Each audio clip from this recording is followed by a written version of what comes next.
Hello Bridge Church, it's great to be able to speak to you again, and I wanted to talk to you today about God's faithfulness to us, about his promises, and about us trusting in those promises and being faithful to him. And one of my favourite Bible characters demonstrates that so fantastically, and that's Caleb. You'll probably remember that Moses had, I think, dragged reluctantly in many ways the Israelites off into the desert, and he decided that it was the right thing to do to go and spy out the land, the promised land. And you'll probably recall that he selected 12 leaders from the tribes of Israel. One of those was Caleb. One of them was Hoshea, who was renamed by Moses Joshua. And off they went for 40 days to check out what the trees were like, the soil was like, who occupied the land, what it was really going to deliver for them in terms of the promises of that promised land. And you'll recall after 40 days, back came the 12 spies. They brought with them huge clusters of grapes hung on poles, pomegranates, figs, and a report that the land was wonderful in terms of flowing with fruit and milk and honey. However,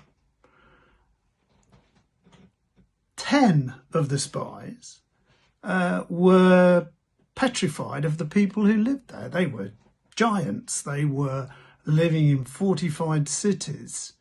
But Caleb stood for God's promises, and he said, that we should go in and possess the land. It's a great land. Yes, giants live there, but we should hear God's promises, believe them, and go and take the land. And he and Joshua were the only 2 of the 12 spies who said that. The other 10 were scared. They spoke to the Israelites, who in turn became even more scared. They wept and wailed and said, oh, we wish we could go back and live in servitude back in Egypt and, die as slaves in Egypt. Again, the Israelites demonstrated clearly that their attention span for the amazing miracles that God did for them was very, very short. God was angry at this, and as a result of this lack of faith by Israel, this lack of belief in God's promises, he decided that only Joshua and Caleb of that generation would enter the promised land. And it was something which 45 years later, when Joshua had led a whole new generation of Israelites into the promised land, that Caleb was able to stand there at 85 years old, the oldest person amongst the Israelites, and say, give me that hill country that I was promised, the hill country that you, Lord, said to me, because of my different spirit and my being a wholehearted follower, that I would inherit, and my descendants too. And I would imagine as an 85-year-old, that speech to the rest of the Israelites must have seemed an amazingly motivational speech.